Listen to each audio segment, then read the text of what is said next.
Welcome back, everybody, to another episode and very exciting episode of Sake Drinker and Friends. Today we have a big sake star in the world and somebody I've always looked up to, Toshio Ueno, who's a master sake sommelier. And he's an educator, he's a sake enthusiast, really motivated by sake, shochu, everything, and the beverage world as far as Japan goes and everywhere, I mean. Funny story, I will continue, but first time I met him, he introduced me to a Japanese sparkling wine.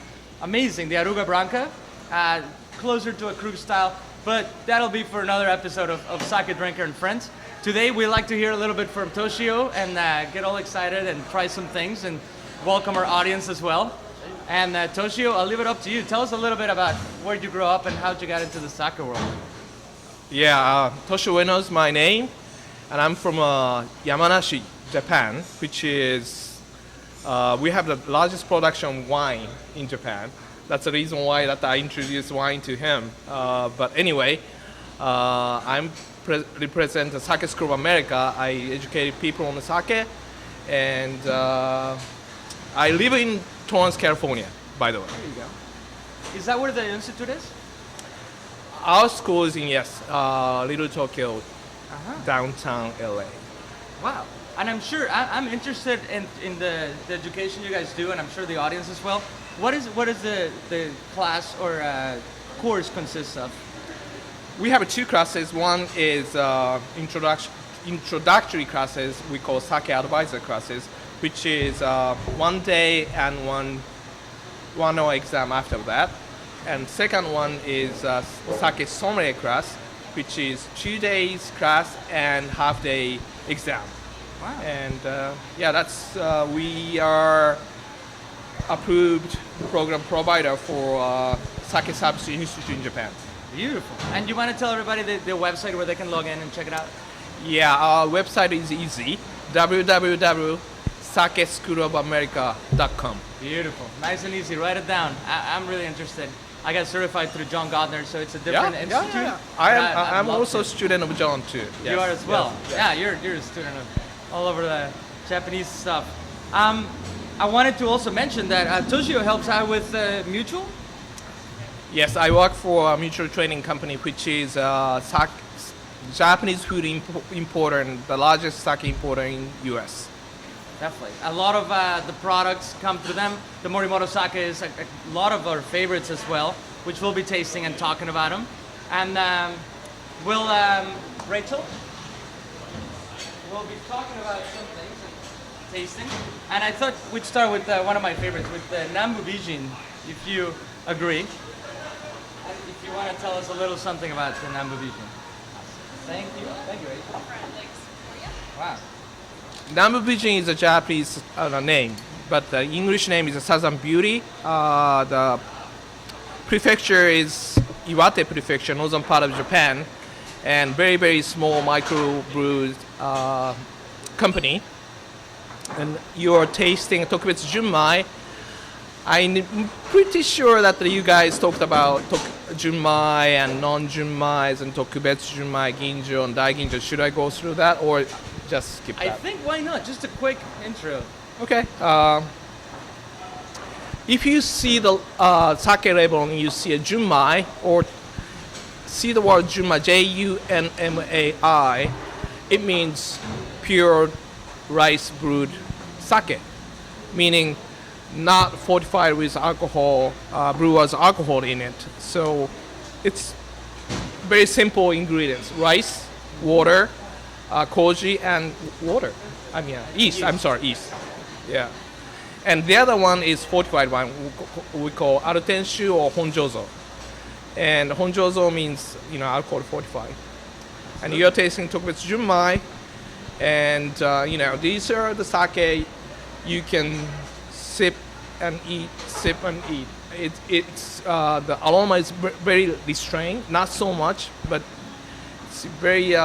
This one is especially very soft, clean. A little bit of the fragrance like apple, peach. Yes, I totally agree. It definitely has an orchard. It's beautiful. Cheers, guys. Thanks for joining us. Thank you. Definitely. Toshio, thanks for coming. Thank you. Okay, Kanpai it is. I forgot to appreciate that you invited me here, and I'm so honored to be here at the one with the best of finest dining, Morimoto. Thank you.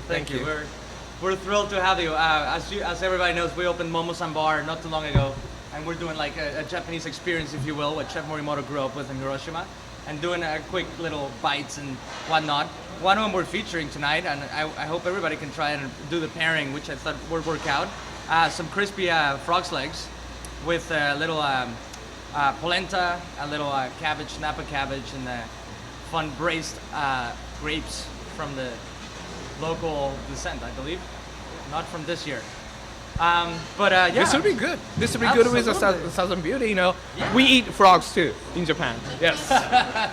You know, Japanese people eat a lots of strangest food too. You know, uni, ikuras, you know, frogs. Sometimes we eat snakes too.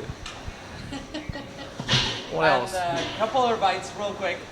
We'll just put them out there just for fun. We thought, why not have some food with sake, which is the best thing. And as we talked about in previous shows, and as you know more than anybody, sake goes with all kinds of foods. It can be Italian food, French food, Arabian food, you name it. And one of the things is we like to play with the ingredients and just you test it for yourselves. Yeah, that's why I love this guy. You know, not only Japanese food. It's sake goes with so many variety of food. You will be so surprised. And you know, sake doesn't have so much acid, which is sometimes negative part of the sake, but at the same time, which is positive side too. And especially when you're eating fish, or especially inside of fish, you have white fish, blue fish. Blue fish has a lot of oily And richer quality. Yeah, so sometimes some wine doesn't go well because of the smell of the blue fish is. Yeah, I mean, I don't know if anybody's done it at home, but grab a piece of bluefish or a sardine per se, or anything that you can have access to, and grab a glass of Cabernet and try it together, and you'll never forget the taste. It turns metallic. Yeah, metallic. Rich. It's nothing more disjointed than that, as you can see Scott's face reacting to it. So, and there is another reason for that too, because sake has a lot of lactic acid and succinic acid. Succinic acid you can find in fish. The lobster, oyster, all the shellfish has succinic acid and lactic acid. So you can have a lot of fermented products, cheese. Cheese. Please try brewed cheese with sake. It's really good. A little bit of brewed cheese, a little bit of like black currants on top, and bite it and drink a little bit of sake.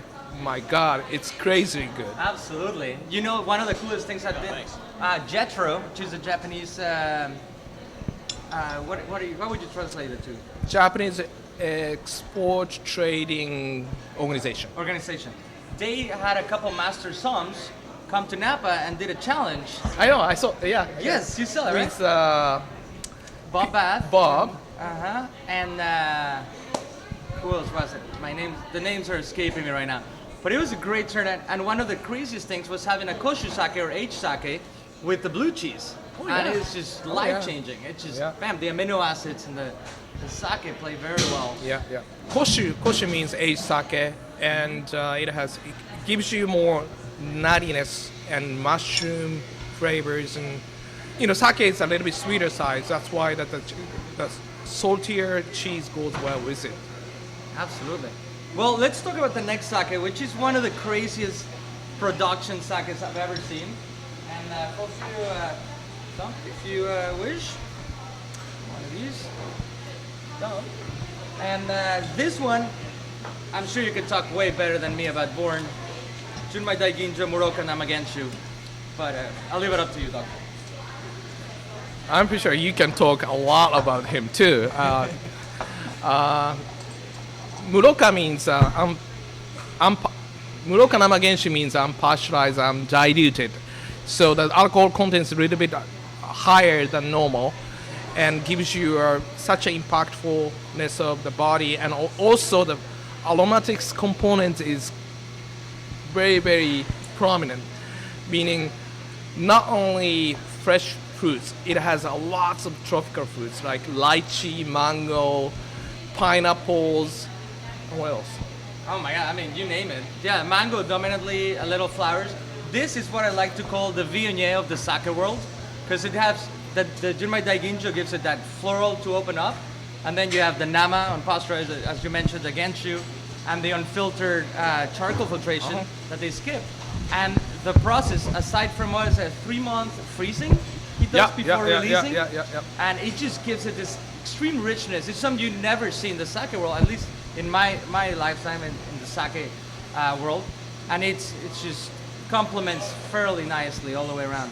The reason why he put it the low temperature and he aged it, that is that the water molecule and alcohol molecule balances well when you do age, and also if it's a colder temperature, it doesn't go oxidize so much. That's the reason why he does that. Absolutely. And whoever's met Mr. I forget his name. Kato-san. Kato-san, he is larger than life. He's like a Japanese Elvis. Big chops, very loud, very welcoming, very hospitable person. And it just sticks. It's just one of those. I think you should invite him next time he's in US. Yes, I believe he's coming for your festival, right? October? Yeah. You should definitely invite him. I will tell him that too. Absolutely. It would be such an honor to have him. And I don't know what you guys think about the Born and the pairings. I recommend it with the rock shrimp. A little bite, a little spice works really well with it. Yes. There's a ton of tropical fruit on this one. This got so much going on in it. It's Awesome. really nice. How would you compare it to the first one? A little fuller body, a little more richness to it, a lot more aromatic. Definitely, right? It's not shy. It's really explosive and large and rich and fun.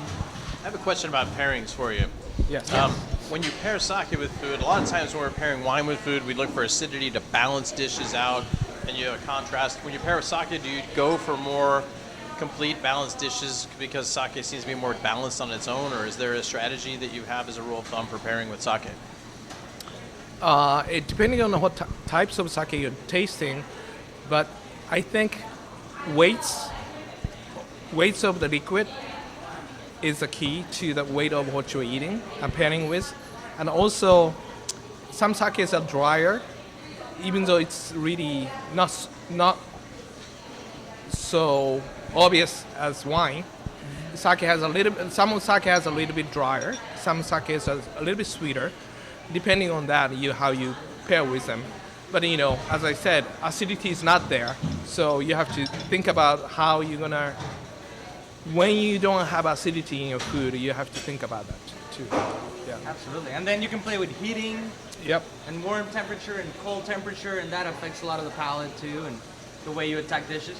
One of my favorites is it's always having the little touch of artist like this one, and having it with the spicy food, but not overly spicy, because you can get into a tobanchan where it's overpowering and it just coats your mouth. But just a little heat from a little wasabi, it just does magic, right? I think so. Definitely. And Pass from the Born, which is life-changing. I wanted to bring this baby out. This is very different.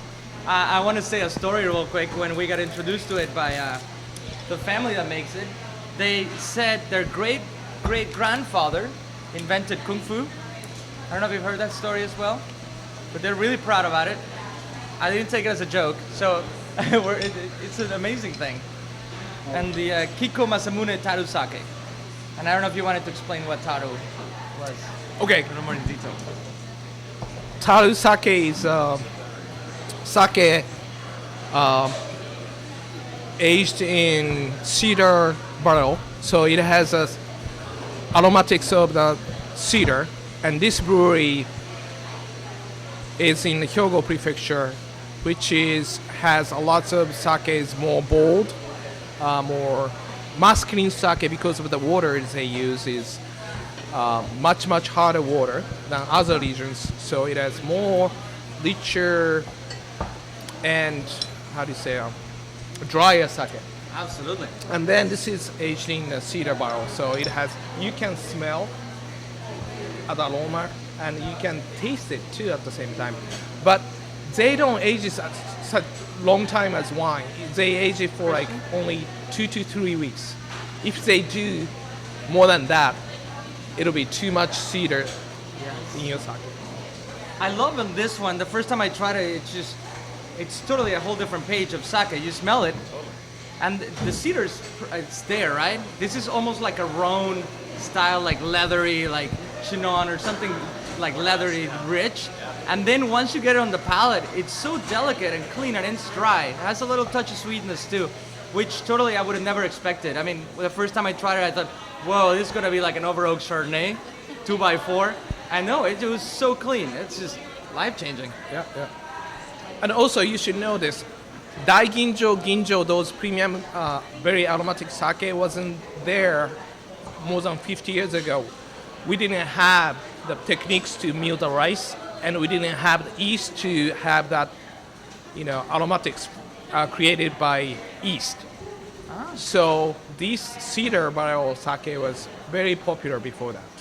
Wow, so this is like... Because it's refreshing, it has aromatics in it, and so... This is, do you think this a little more regional style from Kyogo, or? Kikuma Sake is regional because it's coming from another regions, and it's very rich and dry. At the same time, we say oshiaji meaning the pushing flavor. You drink it, it comes, develops in your mouth and comes out. Wow. And at the same time, you have a really, really clean finish. Yes. Yeah, that is the outstanding part. What do you see in the market? How do you see? We'll get a little bit into. What do you see moving the most in your neck of the woods, or what you deal with in terms of mutual? I mean, in US, of course, Daiginjo, Nama, Madoka is getting really popular. But now, people are looking for something different. Something different meaning they like a little bit more acidity sake. But at this moment, they like Daiginjo, a little bit sweeter side. We were talking earlier about one of our favorite brands called Hakkasan, and they do a super dry style of sake, the driest I had on my list. And they're switching, And the whole switching into a little sweeter style from the brewery standpoint. Yeah, trend is becoming sweeter, but now it's going back to drier side because people are getting tired of the sweetness, and so getting a little bit drier side. Absolutely. Yeah. I think from my perspective, what I've seen is as people get more into sake and more sophisticated and getting more other than going to the mom and pop's place and having a negori or filter sake or something sweeter, they're more refined, more pairings with different things. So that whole movement just kind of pushes. I mean, it's same as wine. People start from sweet wine, and then you go to a little bit more sophisticated drink. People start from sweet white wine and change to the red wine. Exactly. Same thing. Yeah, which is amazing. What do you prefer to drink when you're home? What style, or is there one? I like dry style. Dry. Yes. Do you Honjoso, Junmai, or anything in particular? Not too many people might not mention your this program. If you want to impress a Japanese judge at the competition, it has to be a 45. Honjoso. Because Japanese judge likes the crispness or dry finish or lifted finish at the end. Absolutely. So if you want to win at the competition, Japanese sake competition, it has to be 45. Wow. And everybody just follows with that. The Honjoso is when they add brewer's alcohol into the sake, and then they water it down a bit. It's not higher alcohol per se. It's not like liquid fuel, right? Yeah, they're just trying to extract the good flavor, good aroma from the sake mash and make it lighter and drier finish. It's amazing how it ends up the final product. After the war, World War II, we didn't have choice. So it was a reason to, have a mass production. But now it's a technique to make it lighter, drier finish. And at the same time, you stop the fermentation. Some of you know how the fortified wine is made too. It's if you add alcohol into the mash, stop the fermentation because you want to stop the fermentation at optimal point. That's the when you add alcohol and that's it. That's the best quality sake. So it's more like technique now. Yes, and it's been refined and Yep. just gotten to that point. Do you find a lot of breweries doing straight honjozo only, or they add it to their portfolio aside from junmais? Again? Do you see a lot of breweries just focusing on honjozos, or they just add it to that? No. I think more sake breweries are focusing junmai now. Uh-huh. But some of the sake breweries are proud to making a junmai only. Uh-huh. But at the same time, here in US, people are more naturalists and purists, so people like junmai because it's pure. But in Japan, honjozo is more popular. Did you know that? No. Yeah, it is. Well, speaking to Chef Morimoto and things like that, he's always told me, he said, yeah, I always drink honjozos or junmais on my own, unless I'm at the restaurant, and then if I'm trying to impress friends or being with important people, I'll pull out the daiginchos. Japanese serious drinker drinks more honjozo. Wow. I shouldn't say this, but might be the truth. How about we try some shochu? I was asking about the alcohol level on this one seems to be lower than typical. This one's 13.8, I think. That's On kind of the unusual. Taru, Yeah. yes. Because they stopped the fermentation early and it has the little sweetness, right? 13.8 is not so low, but it's lower side. Yes, you're right. But this Kikuma Sake is such a bold. It doesn't subtract so much, because it has a taste already. It's there. The weight is there and the flavor is there. So 13.8 is not so much. But at the same time, you feel dryness, right? Oh, yeah. Yeah, absolutely. There's some like sweet sake like Himisen, which is like 7%, and it's more like a Riesling because they stopped it earlier, and it's like a little more sweeter and lively. But you're right though. If this becomes 13.5, less than 13.5, it's gonna be a much water diluted, very thin sake. But this is good. It's a good level. Do you have a preference? Awamori or a little imo? Shiranami. Awesome. Let's try a little shochu because Sweet potato shochu. the real deal. When Toshio walked in, he said, "Might as well do some shochu. We'll always cover it." And if everybody's ready for a life-changing thing here, yes, this is very different. This is more of a sipper, and this is earthy. And Is this the this is a shochu. Shochu is not sake. Sake is brewed alcohol. Shochu is a distilled alcohol. But it's not like whiskey. They have shochu has to be made with koji. They have to use the koji. But this is made with sweet potato. You can smell the sweet potato like a cake, sweet Totally. potato cake. Yeah, it's totally earthy. I always like to say, and I've said it before, it's like licking a potato right out of the ground. It's like you get the total earthiness with a little black pepper in there. It's crazy. It's crazy. I mean, Is this one of your favorites? at home? Yes. I guess- Secret. Once you get bit with the bug, you just can't pull away from this one, huh? Yeah. I mean, and also I'm getting old, so I like the distilled alcohol a little bit more, but that my body can take it more, and it doesn't have so much sugar because it's distilled, and also shochu has a special enzyme that melt down your blood clot. So I have a Yes. high blood pressure, so Shochu is the best friend of your doctor. Yeah. It cleans your arteries, Yeah. your blood. We've talked about some of the benefits before. It's amazing. What's not to like? and because when it's distilled, you don't get so much hangover. But if you drink a lot, you Yeah, don't overdo it, right? But everything in moderation, and we said it in one of the shows. If you drink just enough shochu and don't mix it with whiskey or beer or anything else, you'll be fine in the morning. Wake up like nothing, refreshed and ready to go running. It's amazing. Yep. Yeah, one of my favorite things. And there's different styles. If this is the first one you've ever had, this is definitely on the richer, more terroir-driven, if you will. And if not, you can have like a rice, like a kome one. It's like cleaner, more citrusy, pretty exciting. Rice distilled. This is sweet potato. Sweet potato. Yeah, that's where you can and more traditional of Kagoshima, right? sweet This is a very, very traditional type of sweet potato. There is a sweet potato shochu a little bit more lighter. There are, but this is a traditional, authentic, Richer. It's delicious. richer. Is this distilled in a pot still or a column still or? All the shochu, the traditional, authentic shochu has to be in pot still, only once. So that's the most amazing thing if you think about it, because whiskey and brandy, they distill several times, twice, but this one is only once, meaning you have to do it right at only one time. Yes, you can't screw it up.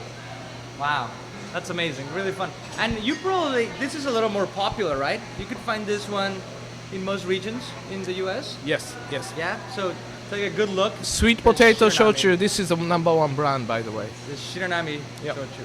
Very amazing, very, very tasty. We go through a lot of it here at the restaurant, and not just consumption, we actually sell it.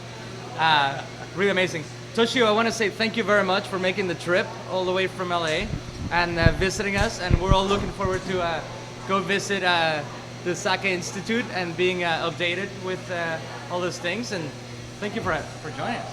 Thank you for having me, and so honored to be here. Thank you.